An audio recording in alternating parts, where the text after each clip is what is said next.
Más, como digo, pues ya son conocidos y por eso que el orden de la intervención primero será el profesor Eloy, le seguirá Fernando, seguidamente Carlos y después Roberto y para terminar Pedro Ángel, que es el director de la editorial. Sin más, pues les damos la palabra para que nos presenten su obra Levántate, que te está llamando a una iglesia perpleja en la pandemia. Gracias y bienvenidos.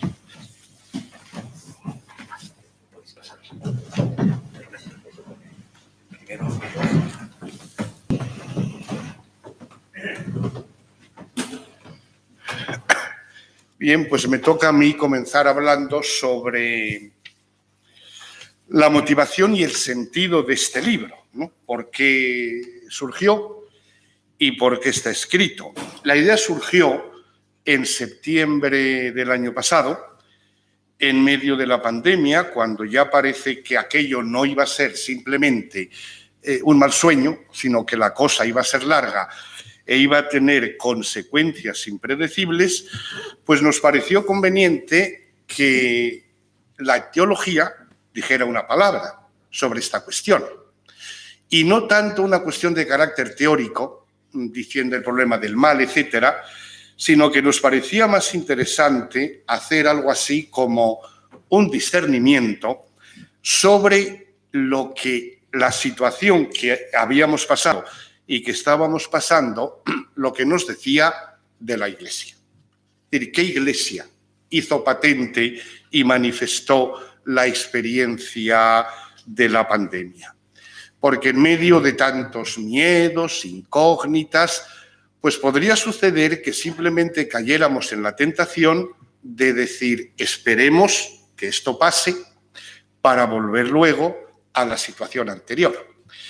Y considerábamos que había que valorar realmente dónde se encontraba el auténtico alcance de lo que estaba pasando.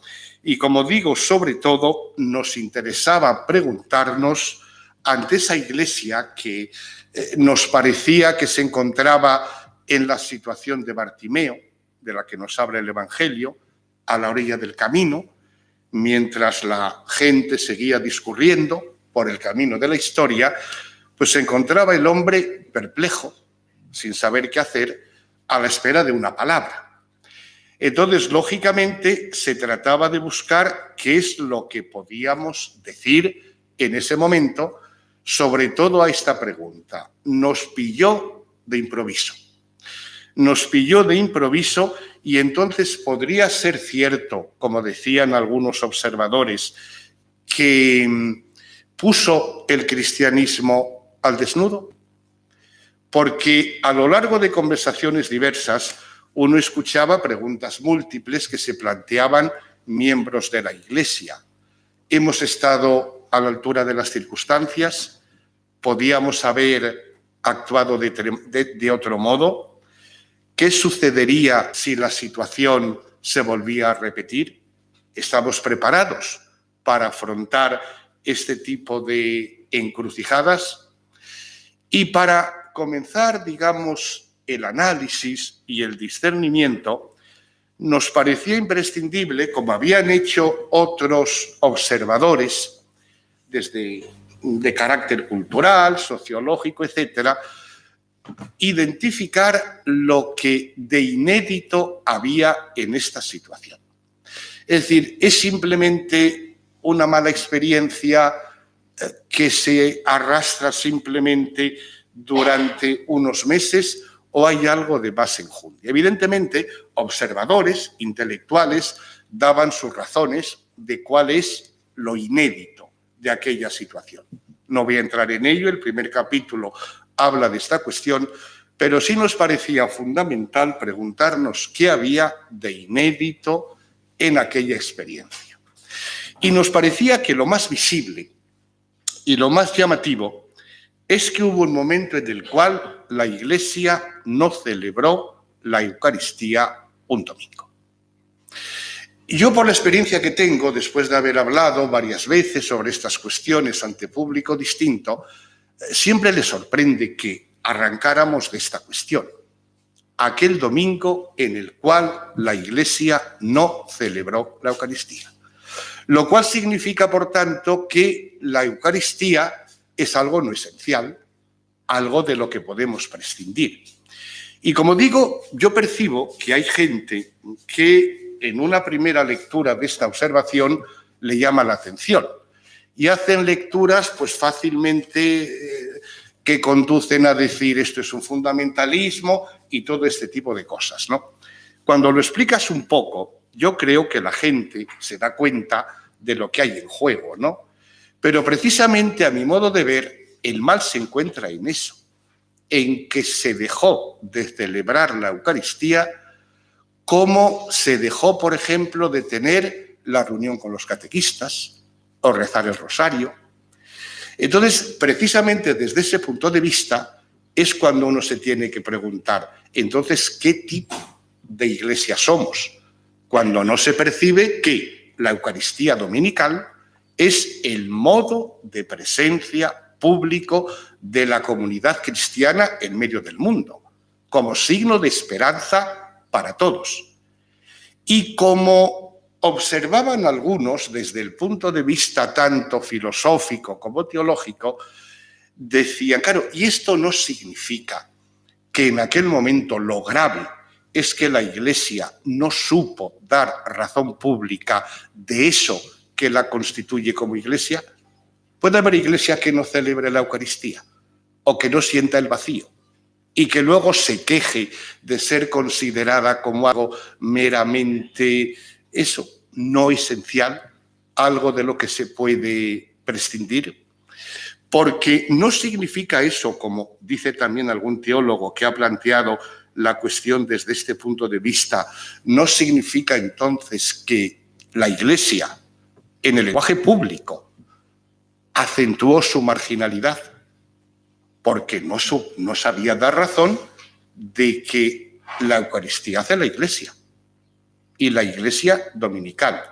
Evidentemente, todos estamos de acuerdo en que en esos momentos lo más visible y lo más aceptado por todos y reconocido fue el ejercicio de la caridad. Pero claro, ¿cómo es posible que no se haga ver que ese ejercicio de la caridad vive de lo que vive?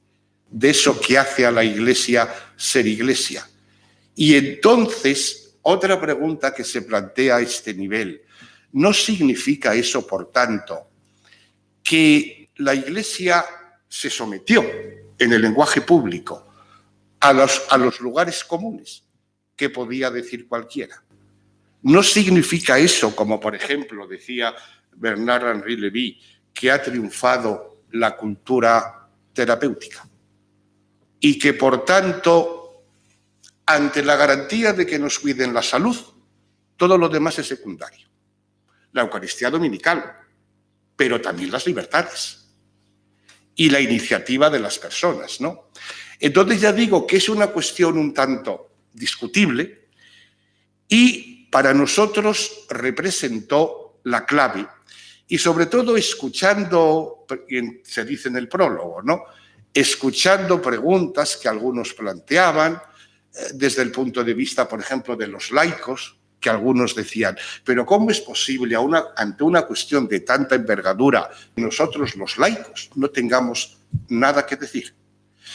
O cuando alguna persona también se preguntaba, ¿y ahora, en este momento, para superar la situación, cuando esto va a generar efectos devastadores seguramente, ¿no?, a muchos niveles, ¿sobre qué suelo podemos pisar? Es decir, cuando parece que todo se tambalea, ese Bartimeo que se pone en camino, ¿qué palabra puede escuchar para que le anime a seguir adelante? ¿Puede haber otra palabra? Y esto, como digo, fue el inicio del libro. Y luego el método de trabajo también tiene algo de experiencia, porque está hecho por 4 autores, pero lo más cómodo a lo mejor hubiera sido distribuirse por capítulos. Pero desde el principio optamos que no. Evidentemente hay, lógicamente, una sensibilidad compartida por los 4, pero no deja de tener su interés el esfuerzo de ir puliendo acentos, opiniones, desde el punto de partida y desde la estructura del libro, comenzar buscando una voz común. De tal manera que podríamos decir la experiencia más interesante, claro, eso lleva también horas de diálogo y de reflexión, es que todo es de todos, ¿no? Por tanto, cualquier expresión, cualquier perspectiva, cualquier planteamiento ha sido una reflexión compartida, ¿no? Y yo con esto pues ya no tengo más que decir, simplemente he explicado un poco la motivación y el origen del libro. Ahora,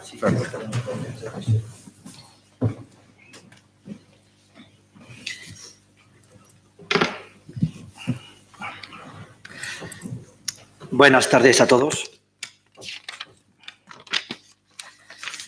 Voy a intentar continuar la reflexión que nos acaba de hacer Eloy. Hay una expresión que se ha repetido mucho, bueno, perdona que me quito la mascarilla, una expresión que se ha repetido mucho durante este tiempo de pandemia y es el anhelo de una nueva normalidad. Cuando se hablaba de esa espera de la nueva normalidad, nosotros, cuando nos reuníamos para debatir estos temas, nos preguntábamos si lo que nosotros anhelábamos es volver a lo que hasta ahora hemos ido haciendo.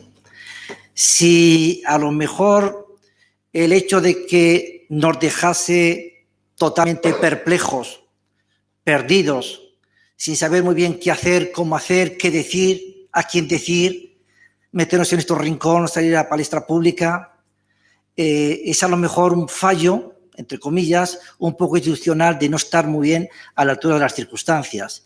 Entonces, en este sentido, buscamos una nueva normalidad que es volver a hacer lo de siempre, como siempre, y a los de siempre, o por el contrario, algo tendríamos que revisar o replantear. En la segunda parte, tras un análisis, un poco el contexto, pusimos un título que es Cargar con la realidad para encargarnos de ella. Cargar con la realidad, que en definitiva es cargar con nuestra iglesia, con nuestra vida, con nuestros principios, con lo que estamos haciendo, con nuestras luces y nuestras sombras. Y solamente si somos capaces de cargar con ella, podremos después encargarnos. No simplemente volver a una nueva normalidad que sea repetición de la anterior, sino en medio de una situación perpleja, complicada y difícil, si es posible, ponernos en pie y dar una luz, una esperanza, unos referentes. Por eso dedicamos prácticamente toda una parte, aunque estamos al tema de la iglesia, ¿cómo estamos? Es un tema, yo creo que es la parte segunda, puede ser incluso la más atractiva en el sentido de que también hay pequeñas anécdotas para que ilustren, pero no nos queríamos quedar simplemente en la pura anécdota, sino intentar que de las anécdotas veamos un poco cómo estamos como iglesia, que nos ha dejado sentados a la orilla del camino sin saber muy bien qué hacer. Estructuramos esta parte en 4 grandes apartados que son llagas, tentaciones, tesoros y posibilidades. En la iglesia somos lo que somos, con nuestras luces y nuestras sombras. Y hay que empezar a cargar también con las llagas que tenemos, con esas pequeñas o grandes cosas que podíamos hacer mejor y no logramos hacerlo. Y ya señalábamos como 5 aspectos mejorables, como por ejemplo son la miopía cultural e intelectual. En definitiva, que en el escenario público, en los medios de comunicación, en la cultura, parece como que el cristianismo o la voz de la iglesia no es escuchada ni tenida en cuenta. Lo que digan los obispos, lo que digan los teólogos, pasa directamente al ámbito privado para los cristianos. No tiene una especial repercusión. No tenemos intelectuales católicos que hablen, que digan, y termina siendo pura anécdota. Claro, esa miopía cultural e intelectual se puede reflejar en muchos aspectos, como por ejemplo en nuestras homilías o por ejemplo en nuestros planes pastorales, y se denotaba que a lo mejor esa miopía hay detrás de esa miopía como un doble complejo, complejo de superioridad porque pensamos que lo sabemos todo y tenemos ya la verdad y por lo tanto que los demás vengan a nosotros, como nosotros decimos, o también a lo mejor un pequeño complejo de inferioridad ante una situación difícil, complicada, que nos deja perplejos como la pandemia, no sabemos muy bien qué decir. No estamos armados intelectualmente para dar una luz o una palabra. Por otro lado, también pensábamos que la Iglesia se podría hablar como un cisma latente, aunque no oficializado, en el seno de la Iglesia, como que vamos por espigones distintos. Parece que el Papa dice una cosa, las conferencias episcopales dicen otras, los cristianos viven otra realidad distinta. Estamos como bastante confrontados, no estamos unidos y debiéramos estar.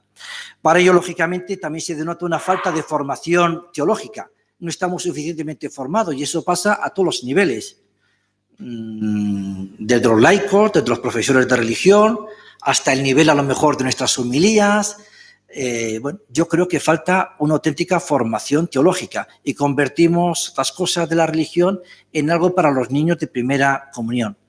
Si no estamos preparados y bien formados, es difícil que estemos en la palestra pública en el ámbito de la cultura o que seamos capaces de responder a las circunstancias adversas. Como también notábamos una fragilidad en el tejido eclesial. Como me hubiera dicho Eloy, ante una situación complicada y difícil, bien podía verse, yo qué sé, el consejo presbiteral, el consejo pastoral, los consejos parroquiales, buscar un poco de luz. Y parece como que nos metimos cada uno en nuestro rincón y nos falta un poco de tejido eclesial. Eso sin olvidar que últimamente en los medios de comunicación y con mucha frecuencia se reiteran tantos escándalos eclesiales como hay y que no ayudan nada. Y no solamente los escándalos de poder, de abusos, sino incluso la lógica para gestionarlos, a veces con encubrimientos, con mediaverdades, etc. Bueno, pero no todo es negativo. Lógicamente hay una serie de llagas que ahí están. Tenemos que cargar con esas llagas. No somos perfectos. Pero también es verdad que hay aspectos positivos. Pero sabiendo que los aspectos positivos también tienen un grado importante de tentaciones. Como por ejemplo, unas tentaciones que pensábamos que era seguramente la que más nos podía afectar es actuar como si no hubiera pasado nada. Estábamos enredados en nuestras cosas, en nuestras prácticas pastorales, en nuestros sacramentos, viene la pandemia y soñamos que venga la solución, la vacuna, y volvamos a hacer lo de siempre, como siempre. Por lo tanto, no reconsiderar nada y no pensar que a lo mejor la nueva normalidad tendría que ser una iglesia más viva, más creativa, más evangélica. Eso conlleva también una tentación grande de recluirnos en nuestros propios guetos, en nuestras propias iglesias, en nuestros propios grupos, autoencerrarnos y autoclausurarnos. O la tentación de un cristianismo social. Yo soy cristiano cuando atiendo a los pobres y doy mis donativos y contribuyo con Hacienda. Y entonces mi compromiso, el compromiso cristiano es, entre comillas, casi como una ONG muy bien organizada, muy bien planificada. Y eso está muy bien. Pero el cristianismo es algo más que un cristianismo social. Pero al mismo tiempo hay que también evitar un cristianismo devocional que nos lleve a recluirnos en nuestras piedades, en nuestras devociones, en nuestras rogativas. Bueno, la acción y la oración, el compromiso social y la vida interior. Sin olvidar que también una de las grandes tentaciones que tenemos es la mundanidad espiritual, convertirnos casi en empleados, en funcionarios de nuestra iglesia. Hacemos las cosas por rutina, el sacerdote hace las cosas por rutina y el cristiano va a misa por rutina. Hay llagas, hay tentaciones, pero también podemos pensar que en el seno de la iglesia hay grandes tesoros y además valorados socialmente, como por ejemplo lo que hemos llamado los mejores hijos de la iglesia, los misioneros. No cabe duda que los misioneros es un emblema social. A los misioneros simplemente su sola presencia es elocuente. Pero no solamente los misioneros, ahí podríamos incluir a todo tipo de voluntarios, catequistas, equipos de liturgia, los monjes, las monjas, tantas personas como entregan su vida y su tiempo hacia los demás. No podemos olvidar tampoco el santo pueblo fiel de Dios, los cristianos normales, cada uno de nosotros, los que sentimos a la iglesia como algo propio, los que defendemos a la iglesia, los que nos sentimos orgullosos de nuestra fe, la defendemos y colaboramos con ella. También hay que reconocer que entre los tesoros es el inmenso patrimonio que tenemos, el arte, pero no solamente el arte, sino todo lo que significa la cultura, las bibliotecas, los archivos, una tradición histórica. O también un gran tesoro podría ser una enorme experiencia de humanidad. La Iglesia tiene 2000 años, ha vivido muchas crisis, muchas circunstancias adversas y ha sabido estar ahí. E incluso ha sabido acompañar a la gente con problemas, con necesidades. Experta en humanidad porque conoce al sufriente, al enfermo, se acerca a todos. Por lo tanto, tenemos llagas, tenemos tentaciones, pero también tenemos tesoros, que además lo valora la sociedad. Y nos tenemos que sentir orgullosos de ellos y seguir potenciándolos. Y por último, también hemos resaltado las enormes potencialidades que tenemos como Iglesia. En primer lugar, contamos con el grupo humano más transversal. En la Iglesia hay ricos y pobres, de derechas y de izquierdas, inmigrantes y asentados, gente muy egoísta, pero gente que estructura más globalizada que la Iglesia, donde están todos niños, pequeños, enfermos, mayores, jóvenes, casados, de todo. O, por ejemplo, el sentido de iglesias, donde caben todos y todas las comunidades locales están siempre abiertas. O también podríamos hablar la implantación de voluntarios, asistentes sociales, quien tiene una mano, que la atienden, que le miren a la cara, que le llamen por su nombre. Yo creo que es una iglesia cercana, con sus defectos, con sus llagas, pero atrayente, cercana. Y por último, reseñamos la sabiduría que se reinventa. La Iglesia, 2000 años de historia, muchos problemas, muchas crisis, muchas pandemias. Ha sabido reinventarse en el sentido de no volver a hacer lo de siempre, sino de estar a la altura de las circunstancias. Yo creo que eso se ha hecho durante muchos siglos. Los más mayores pueden pensar el cambio de la Iglesia de pre-Concilio Vaticano II al posconcilio, como la Iglesia se intentó adaptar con nuestras luces y nuestras sombras. Bueno, después de recorrer esto de las llagas, tentaciones, tesoros y posibilidades, terminamos con una pequeña conclusión que lleva el título «Donde está la desilusión, sobreabunda la esperanza», que es un capítulo del plan pastoral de la Conferencia Episcopal Última, y en el cual se dice que hay que mantener una esperanza humilde. Esperanza en el sentido que sabemos de quién nos fiamos. Y el que guía esta barca es la fuerza del Espíritu, es el Dios Trino. No somos una institución más, somos a hechura de Dios. Por lo tanto, no perder la calma y confiar en Dios, que saldremos adelante. Pero al mismo tiempo, esperanza humilde, porque esta barca está hecha con seres muy frágiles como somos cada uno de nosotros. Y esto no se va a resolver de forma inmediata, sino que seguro que esa iglesia perfecta, ideal, nunca existirá. Hay que mantener la esperanza, pero una esperanza humilde. Bueno, pues este es un poquitín el baremo que hacemos en el libro. En el libro se cuentan muchos detalles, muchas anécdotas y una reflexión mucho más amplia, pero simplemente recordar eso, que primero carguemos con la realidad eclesial y solamente tras haber cargado con ella, poderse encargarnos de ella. Bueno, espero haber sido más o menos claro. Pues doy la palabra al siguiente.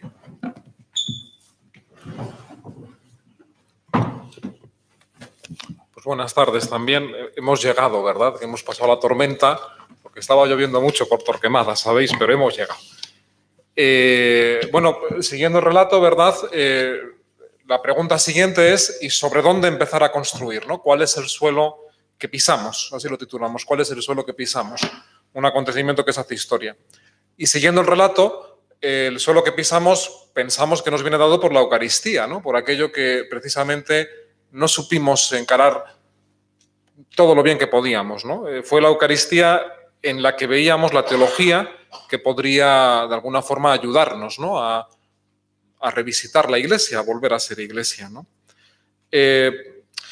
Por eso también que ha dicho Eloy, porque nos costaba tanto vivir la presencialidad de la Eucaristía, pero por otro lado la Eucaristía es un lugar simbólico en la Iglesia muy importante. En ella nos encontramos como comunidad, nos encontramos con el resucitado, todo ese tipo de cuestiones, ¿no? Entonces, ahí hay una pregunta que es, en este momento, ¿cómo volver a contar la Eucaristía como clave de fondo, como suelo que pisamos, como acontecimiento que nos nutre, ¿no? Para desde ahí volver a ser una iglesia, eso, ¿no? Que responda a los retos de la pandemia, ¿no? Bueno, desde esa pregunta van surgiendo los valores de fondo de la Eucaristía que queremos reflejar en el libro, ¿no? Rehacer el protagonismo, generar en la confianza, ¿no? De que estamos ante el Dios que resucitó a Jesús, es caer en la cuenta de que estamos celebrando la Eucaristía en la historia, en medio de ella, para transformar la historia, ¿no? La Eucaristía que es presencia del resucitado y que provoca un encuentro con Él, ¿no? Así, decimos, la Eucaristía es un lugar en el que el mundo se está transformando, vemos realmente que el mundo se transforma, si lo miramos desde clave contemplativa. Vemos también que es un lugar en el que nos ponemos de pie como iglesia, si lo miramos en clave contemplativa. Vemos también que es un lugar en el que somos nombrados cada uno por nuestro nombre, ¿no? Si lo miramos en clave contemplativa. Y que todo eso sucede de manera primordial en la presencialidad, cuando estamos todos juntos reunidos celebrando la Eucaristía con el resucitado, ¿no?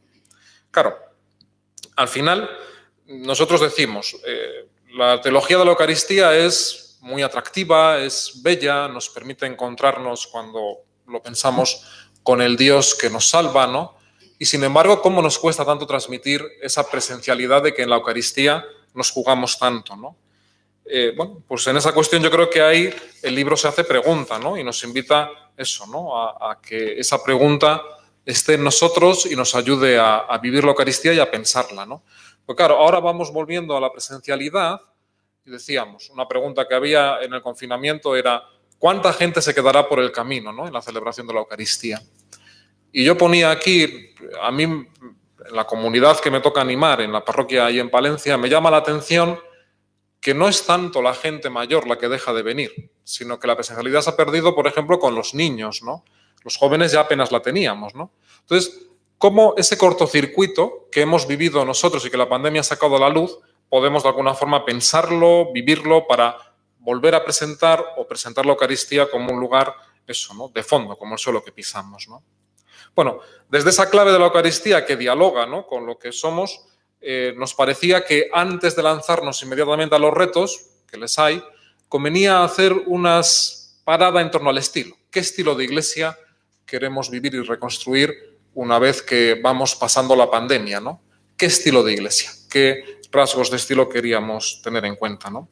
Que es de alguna forma es una pausa, ¿no? Porque no nos lanza inmediatamente a la acción, sino que nos invita a pensar eso. ¿De qué formas queremos vivir el ser iglesia, ¿no? Lo del estilo siempre nos ha acompañado en el cristianismo, lo decimos en el libro, ¿no? En la iglesia. Nos ha acompañado siempre, lo dicen varios teólogos, y, por ejemplo, antes ha hecho Fernando referencia al Vaticano II. Vaticano II es un cambio de gran estilo en la iglesia, ¿no? Entonces, en torno a eso, ¿qué estilos, qué rasgos de estilos queremos tener en cuenta para que la iglesia, eso, ¿no? Responda a la pandemia? Además, rasgos de estilo que queremos situar en torno a la idea de la capacidad. Al final tenemos muchísimas capacidades que desarrollar, ¿no? Muchísimas capacidades que desarrollar y conviene que las vayamos desarrollando, ¿no? Conviene que de alguna forma nos creamos en esa esperanza que nos hace posible el caminar, ¿no? Bueno, en esa clave nos decidimos por unos rasgos determinados, ¿no? Así como un periódico, decimos, tiene su propio manual de estilo, conviene que nosotros también desarrollemos nuestro manual de estilo, ¿no? Rasgos que tienen una doble fuente. Por un lado es expresión de la creatividad del espíritu en la iglesia, es decir, cuando vivimos el espíritu nos hacemos creativos y vivimos el estilo. Por otro lado también es respuesta a los retos que la pandemia iba dejando entre nosotros, ¿no? La verdad es que si miramos el índice vemos que los rasgos de estilo no son especialmente novedosos, se llevan pensando mucho tiempo, llevamos tiempo dándolo vueltas. Si acaso sí que lo que sucede en la pandemia nos hace verlo con urgencia, ¿no? Con mayor necesidad, si cabe, ¿no? Desde nuestro observatorio particular nos parece que estos rasgos pueden ayudarnos a salir de la postración, ¿no? Nos pueden levantar de esa postración en la que estábamos, ¿no? Bueno, con cierta vocación sumatoria elegimos 5 rasgos de estilo, ¿no? Una iglesia, un nosotros, capaz de hacerse cargo de la realidad, capaz de hacerse laical, capaz de transparencia, capaz de profecía y compasión y capaz de sinodalidad, ¿no? En primer lugar, capaz de hacerse cargo de la realidad, porque eso es la voluntad de que como iglesia nos la veamos con la realidad concreta, lo que ha dicho Fernando, ¿no? Que nos las veamos realmente con la realidad que está sucediendo y no con la que en ocasiones imaginamos que es, ¿no? En esa costumbre que podemos en ocasiones tener de construir realidades paralelas, ¿no? En segundo lugar, veíamos que era necesario pasar del protagonismo laical a una iglesia laical realmente toda ella, ¿no? El protagonismo laical lo llevamos dando vueltas mucho tiempo, ¿verdad? Y nos cuesta muchísimo. Entonces, saber situarnos como iglesia laical, como iglesia, que lo dice el Lumen Gentium, ¿no? El texto del Vaticano II, como iglesia que realmente todavía es laica, ¿no? La iglesia laical, además, no es una iglesia que se reduce a su reforma interna, ¿no? Sino que también es una iglesia abierta a los diálogos externos, ¿no? Ser iglesia laical son los lugares del mundo, ya lo sabemos también, ¿no? Nos parecía urgente esa cuestión. En tercer lugar, una iglesia transparente, ¿no? Llevamos unos días observando con cierto asombro el diálogo entre el cardenal Marx y el Papa Francisco, ¿no? En torno a esta cuestión en la cual sentir vergüenza nos invita a ser transparentes frente a la tentación de eso, ¿no? De como que no pasa nada o de escondernos, ¿no? Bueno, eso por otro lado.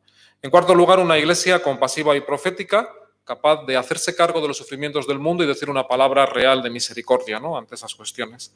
Y en quinto lugar, una iglesia sinodal, ¿no? También está muy de moda, lo sabemos. Una iglesia sinodal al interior de la iglesia y a su vez capaz de diálogos fuera de la iglesia, ¿no? Al exterior de la iglesia.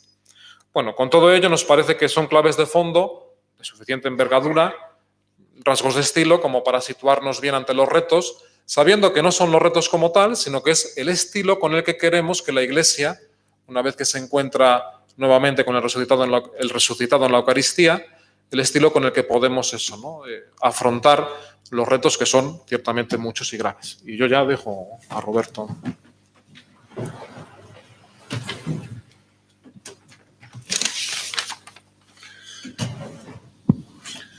Pues buenas tardes a todos.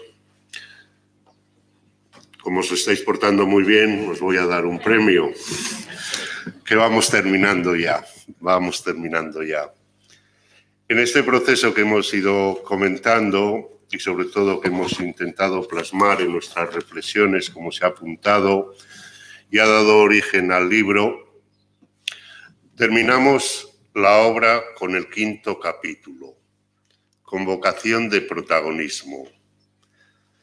Llegamos al último capítulo, pero más en estos tiempos en que corremos el riesgo grave, creemos los 4, de intentar volver a lo que se hacía antes y no descubrir al espíritu, al kairos, a la llamada que Dios nos está haciendo, pues proponemos una serie de acciones, o mejor, de líneas de acción, que desde el trasfondo, aunque sean aparentemente iguales que otras que hemos escuchado en otros momentos o sobre las que hemos reflexionado, ¿no? Y en primer lugar tenemos que confesar que también nosotros nos hemos sentido interpelados como teólogos, como curas y como cristianos por esta situación, y de la interpelación hemos intentado sentirnos responsables cargando con la realidad que nos toca. Es la historia de la salvación a la que nos llama a ello, esa historia de la salvación que el Dios que ha querido y quiere seguir salvándonos en cada momento concreto de la historia sigue tendiendo sus 2 manos, como decía un pensador al principio, Irineo de Lyon, para abrazar al mundo, al Hijo y al Espíritu.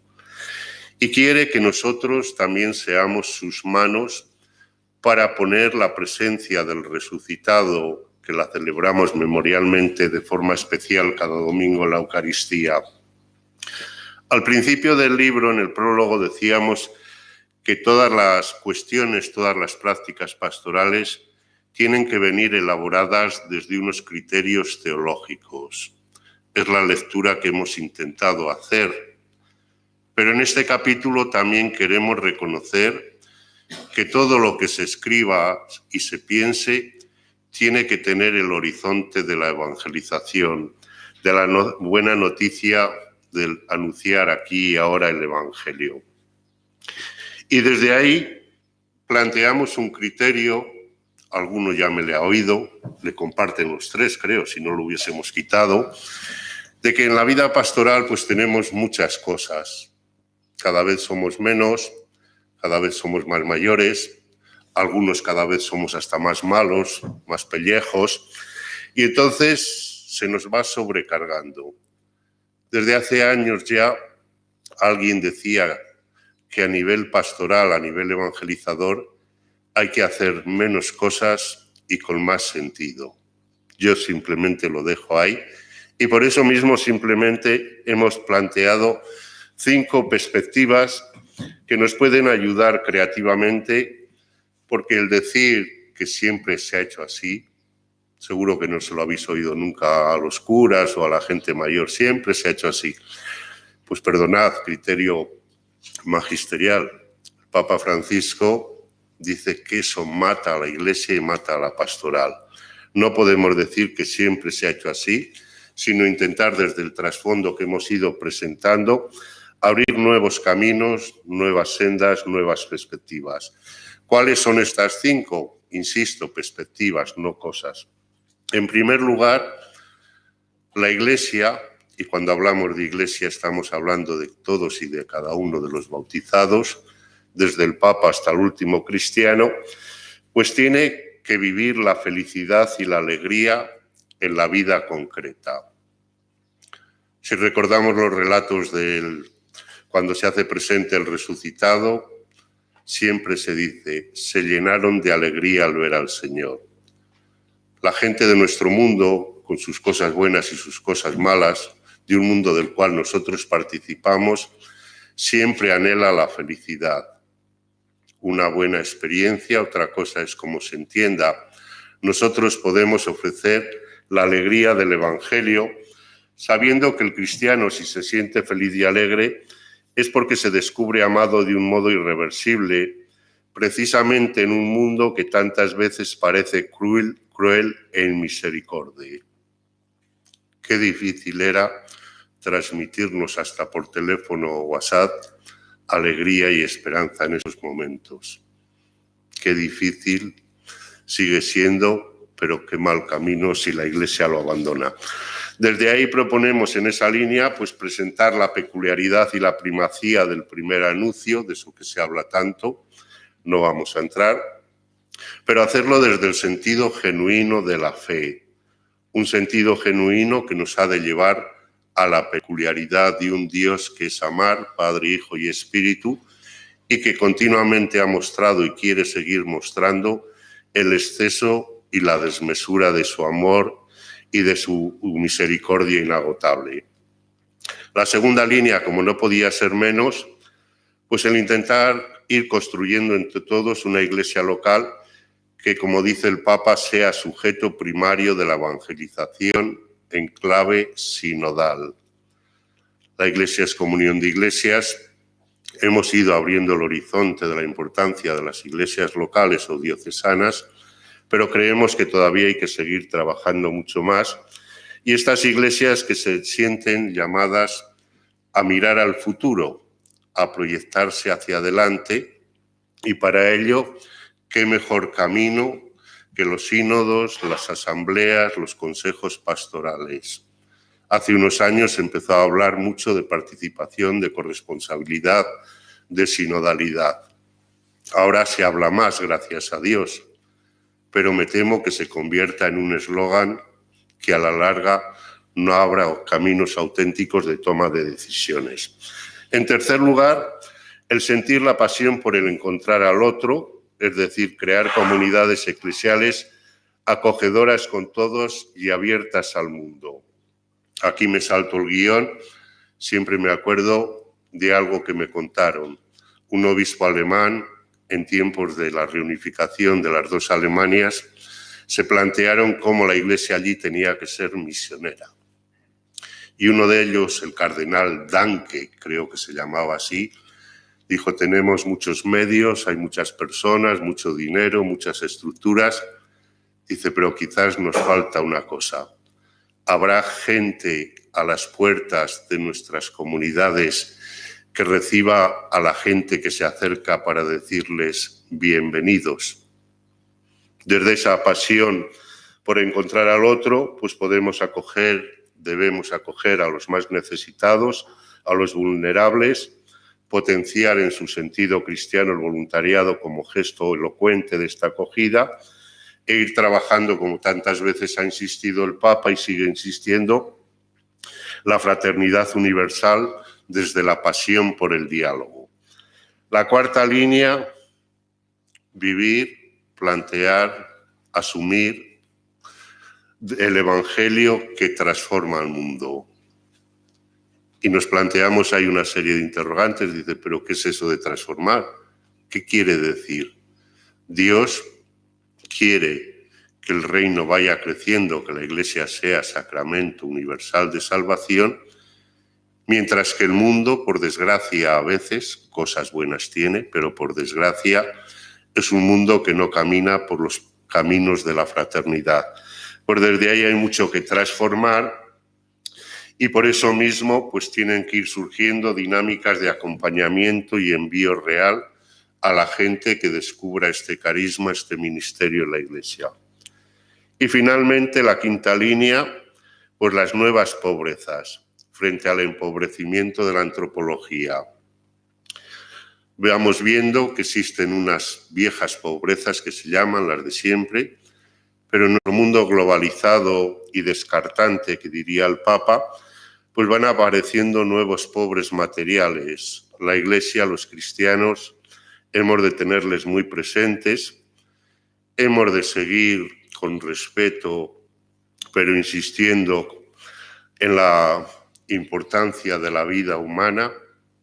Casualmente, ley de eutanasia durante la pandemia. Casualmente, muchos ancianos tuvieron que cambiar el testamento porque estaban solos. Luego, el reduccionismo que se da a nivel cultural y social de la inteligencia y de la creatividad humana. Y finalmente, la línea ante la revolución antropológica del cuestionamiento del humano a su desaparición. No hace mucho, antes de Navidades, Eloy Bueno presentaba un libro sobre la revolución antropológica. Sin entrar en sus grandes y sesudos debates, pensemos las nuevas formas desde la cultura, desde la filosofía, desde la ciencia, desde la cuestión de género, que van apareciendo sobre lo que es el ser humano. Nosotros tenemos nuestra propuesta y que es la que siempre se ha mantenido. En los primeros siglos, uno de los elementos por que la Iglesia se extendió mucho era por la propuesta vital del ser humano, del matrimonio, de la vida. Durante esta investigación hemos querido, como ya se ha insinuado, mantener la esperanza. Esta nos lanza al futuro. Sabiendo de nuestro presente, reconociendo las múltiples dificultades y posibilidades, somos situados en un más allá que vamos entretejiendo la Iglesia en servicio a la sociedad y al resucitado. Por eso vivimos la esperanza con toda la Iglesia, con los obispos, presbíteros, con todo el santo pueblo fiel de Dios.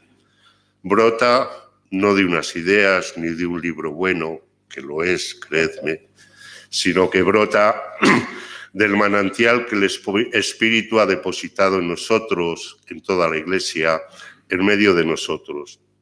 Así, encarar los retos de la pandemia, salir con una Iglesia más fiel al encargo original, querer realmente hacer el mundo la mesa compartida del reino, transmitir la fe como una experiencia que regala una felicidad originaria, vivirlo como una tarea sinodal, nos impulsa esperanzadamente hacia el futuro. Realmente no podemos hacer otra cosa que sentirnos ante un buen futuro, ante la bondad del reino y del resucitado. Por eso mismo, aquí acaba el libro y casi la presentación del libro. Comienza, nos parece, la hora de las decisiones y de las acciones que realmente vayan poniendo rostro a esta esperanza compartida en este momento histórico. En la alborada de la noche, por tanto, el resucitado vuelve su rostro hacia nosotros y nos vuelve a interpelar. Así como le sucedió a Bartimeo, resuena en lo más hondo de nuestro interior una palabra, una invitación, ojalá que también una provocación.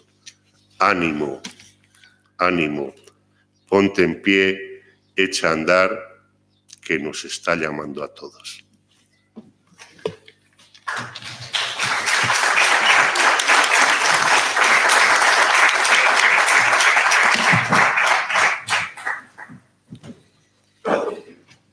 Buenas tardes también.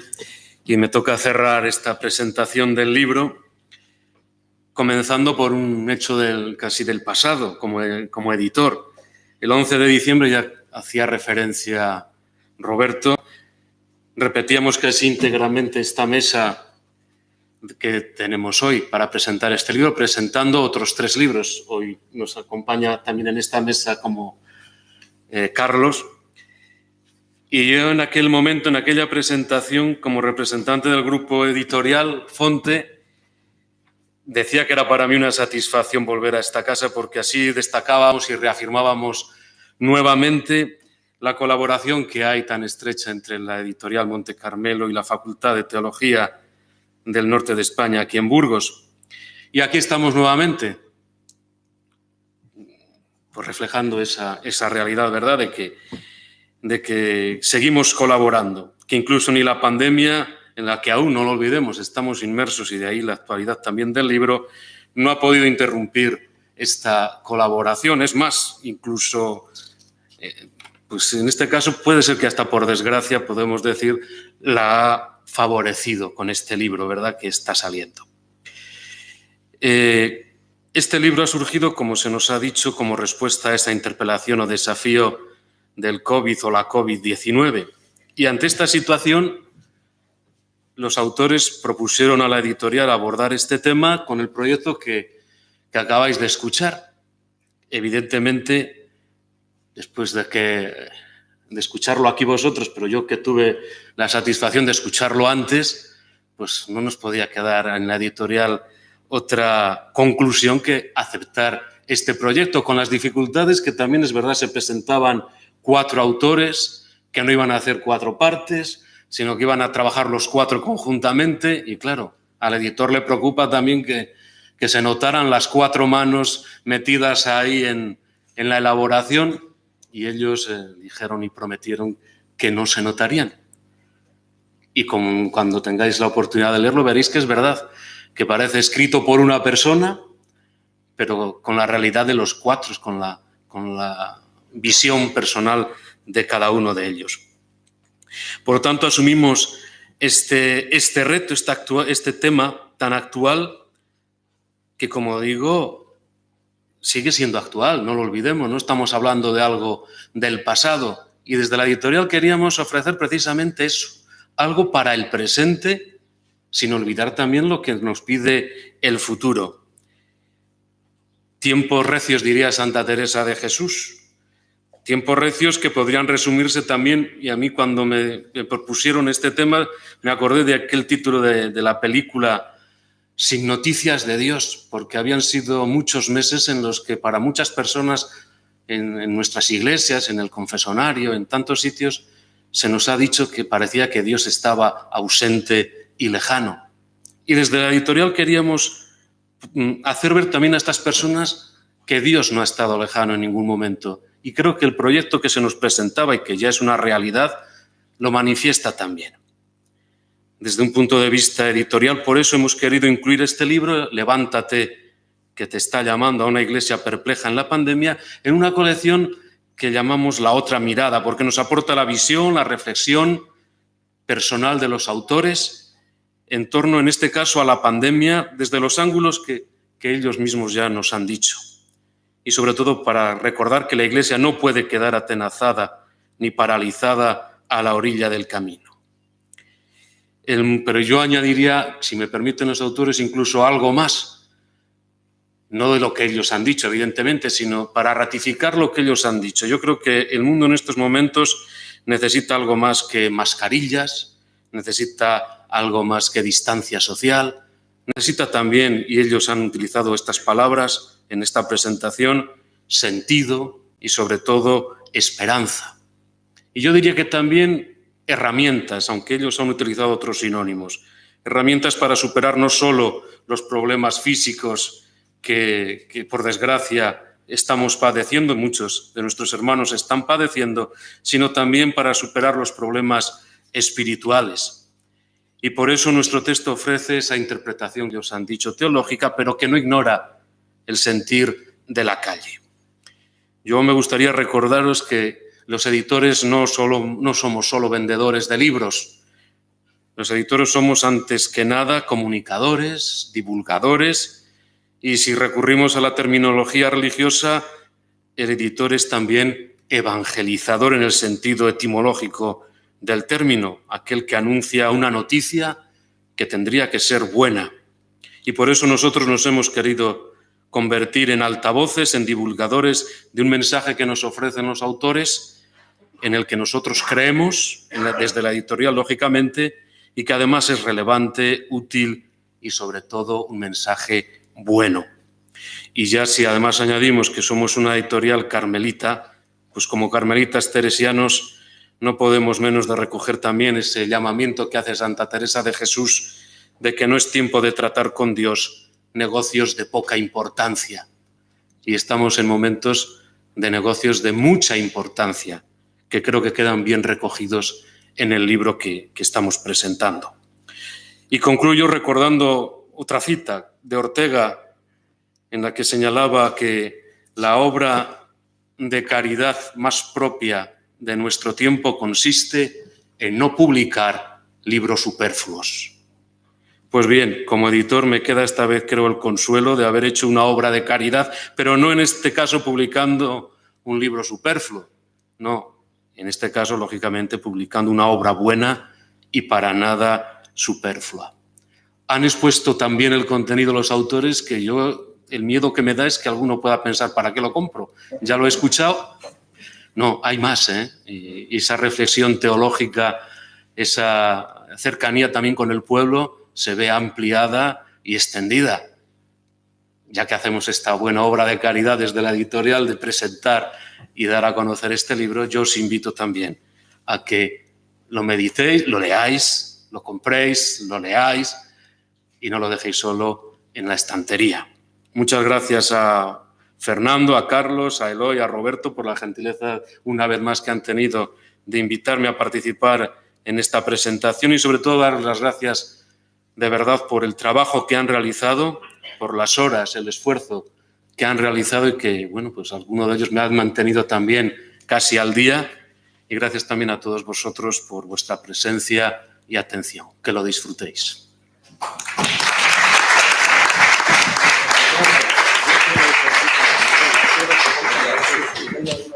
El señor director siempre me deja lo mejor a mí. Ha dicho que tenéis que comprar el libro, que es muy bueno, y lo mejor es que hoy le venden en oferta. Creo que son 12 euros, ¿no, Feli? Permitidme media palabra por parte de los cuatro, y creo que Pedro también se sumará. Pues dedicamos, en cierto modo, el libro, pero sobre todo el acto de esta tarde, a todos los niños y niñas de Canarias, de España, del mundo mundial. Y a los que han estado y siguen estando de cualquier modo en la frontera en estos tiempos intempestivos del COVID. Simplemente agradecer a Pedro como director la facilidad que nos da Monte Carmelo y según lo que le ha dicho, vosotros sois testigos, pues si nos da por escribir otro, nos lo tendrá que publicar también, salvo que esté muy mal. Gracias a todos también por la asistencia.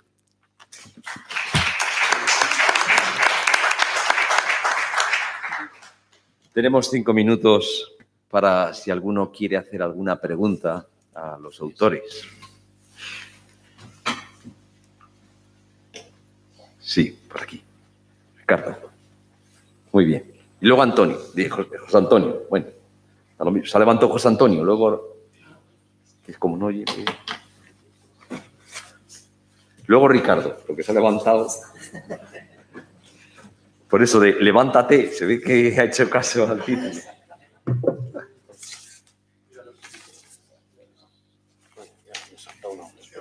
No, si no, La obra de caridad. Hacer una pregunta a Eloy. La pregunta es la siguiente. La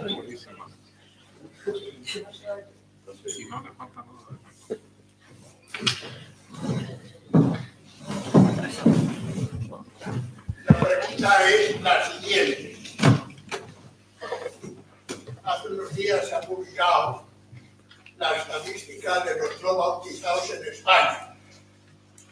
Cuando en Burgos, hace 3 años, se presentó un estudio diciendo que cerca del 50%, después de haber concursado todas las partidas parroquiales de Burgos, Aranda y Miranda, que por lo tanto es la práctica totalidad de Burgos, resultaba que Miranda se acercaba al 40% de no bautizados del 2000 a 2015, Aranda 30 y pico, y la otra ciudad, y la ciudad de aquí, 40 y... En aquel momento no se hizo caso. Y se dijo que era una exageración, que no podía ser eso así. En la estadística que acaba de publicarse a nivel nacional, dice, con datos también, como evidentemente era aquello, el 50% en la práctica totalidad de España ya no se bautizan. Bueno, como hablamos de una iglesia para hacer una nueva realidad, me pregunto, poniéndome en el año 2030.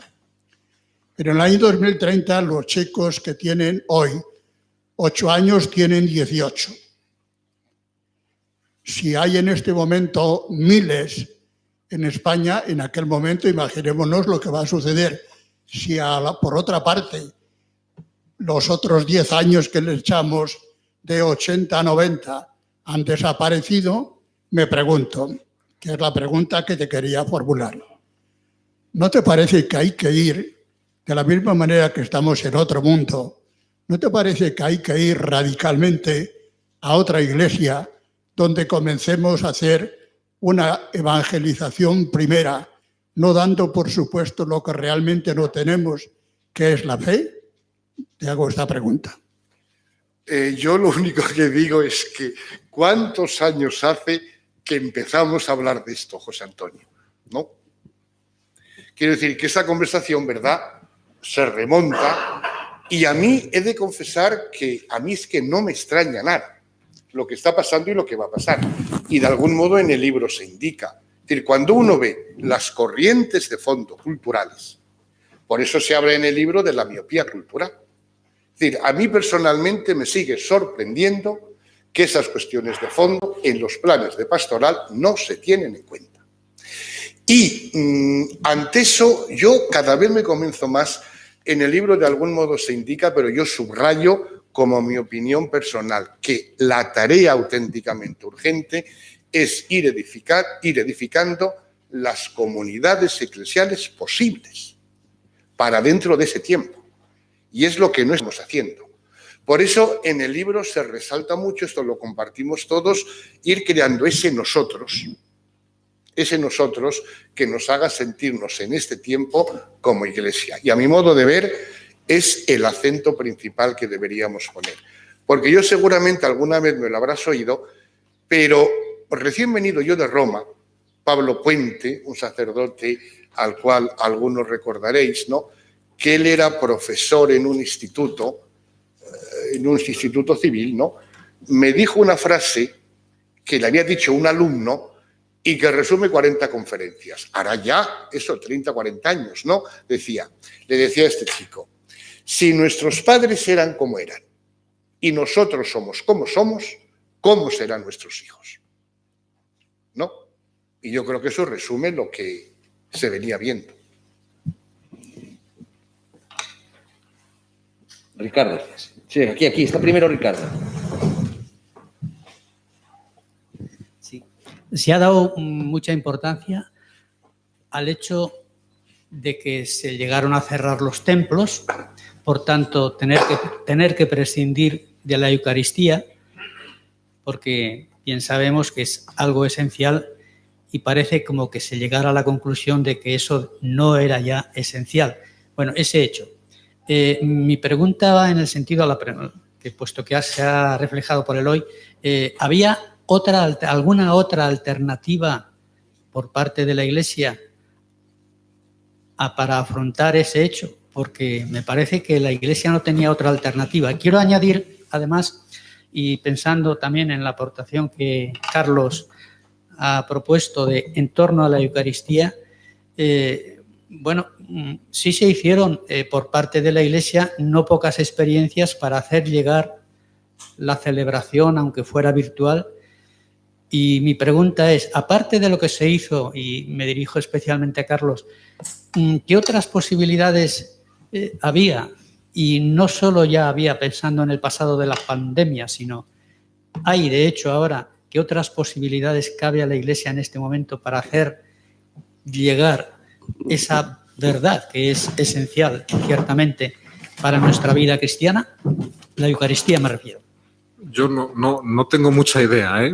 Sé que yo también cerré la Iglesia como un bendito cuando llegó el momento. O sea, eso lo sé, porque yo creo que en el primer momento de la pandemia, ¿verdad?, no tuvimos tampoco mayor capacidad de reacción. Yo creo que también teníamos miedo, no sabíamos bien cómo leerlo. Lo que nosotros decimos es que, siendo la Eucaristía un lugar tan esencial para la Iglesia, ¿no?, y siendo presencialidad, además, no solamente telemático, ¿cómo se nos ha podido pasar tan desapercibido que eso tan importante haya prácticamente desaparecido, venido a menos? No sé muy bien qué expresión utilizar, ¿no? Ya solo eso debería hacernos pensar. Ya solo eso da a entender que igual los tejidos no estaban tan hechos, que igual la experiencia de fondo no estaba tan vivida, estaba medio vivida, ¿no?, decimos en ocasiones. Yo creo que sí que lo vivimos, pero es verdad que tampoco lo vivíamos con tanta hondura, ¿no? Entonces yo creo que la pregunta va por ahí, no tanto porque yo creo que muchas más opciones igual no hubiéramos tenido. Igual la rebelión pero vamos, no sé si, yo creo que eso ya era una cosa excesiva, ¿no? Lo que sí que es cierto es que yo sí que creo que la Eucaristía es fundamentalmente presencial y que abusamos mucho de cuestiones. Tenemos otras muchas formas de rezar, de compartir la fe. La Eucaristía es un acontecimiento de personas que están presentes. Y la presencialidad yo creo que la hemos perdido un poco también como valor, como espacio antropológico donde nos encontramos con el resucitado. Creo, no sé si te sirve de algo lo que he dicho o no, pero vamos. No, bueno, muy bien. Hay por ahí dos preguntas, me parece. Javier, ¿también? Sí. Sí, a cualquiera que quiera contestarme. Yo supongo que el dolor está, como escribió C.S. Lewis, el dolor es el altavoz que Dios utiliza para hablar a un mundo de sordos. Y yo esperaba que durante la pandemia se oirían voces de gente que volvería a reencontrar su necesidad de Dios, gente que tocaría sus límites, que necesitaría hacerse preguntas, movimientos de conversión. No he oído absolutamente nada en ningún nivel, en ningún lugar del mundo, en ninguna institución. Tampoco lo he oído dentro de la Iglesia. También es verdad que yo no estoy muy bien informado, que no me dedico mucho a eso. Pero me sorprende muchísimo no haber encontrado nada. ¿Qué es lo que puede haber pasado? ¿O cuántos más cientos de miles de muertos más nos hacen falta para darnos cuenta de que somos contingentes? ¿O qué pasa aquí? Hacemos las preguntas y luego ya, si eso se hace, se responde si es necesario. Javi. Sí, allá. ¿No? Javi. Sí, vale. Podemos hacer la siguiente pregunta y luego ya. Era al hilo de lo de las Eucaristías. Yo creo que ha sido un tema polémico y conflictivo en muchos aspectos. Pero yo quería también aportar como los interrogantes que han surgido, y los hemos aportado también en la reflexión para lo de la Asamblea Diocesana, en muchas personas acomodarse a quedarse en casa, a lo fácil.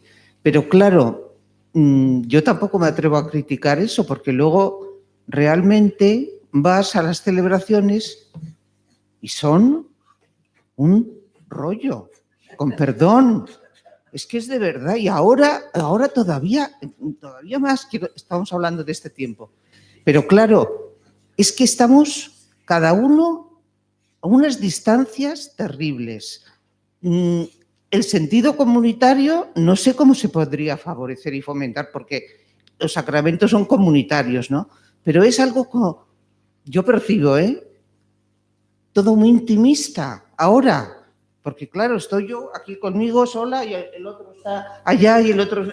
Y encima, la mayoría de las veces, sobre todo en las parroquias del centro, ni siquiera nos dicen haceros un gesto de paz, saludaos, miraos a los ojos. O sea, es todo como tan frío que yo estoy un poco decepcionada en ese sentido, porque pensaba que íbamos a aprender más de todo esto vivido, ¿no? Pero bueno, yo, perdonad, pero le echo mucha pasión porque me apasiona, pero yo lo vivo así y lo percibo en mucha gente así también. O sea, como todo muy individualista, muy intimista, muy poco comunitario, muy lejano, nada de proximidad. Y entonces es algo, yo creo que tenemos necesidad, habéis dicho antes de lo de la formación, pero la formación en el sentido comunitario de los sacramentos y de la Eucaristía en concreto, creo que es algo importantísimo. Gracias. Vale. Muy bien, casi... No sé si hay alguna respuesta o sí, casi es un comentario. Vale. Pues muy bien, ponemos punto final a este encuentro y simplemente comunicarles que la primera semana de julio tendrá lugar la 73 Semana Española de Misionología y la semana de julio tendrá lugar el curso de verano que lleva por título El hombre y su soledad. Que tengan todos pues un feliz descanso y nos seguimos viendo aquí o fuera. Vale, gracias a todos.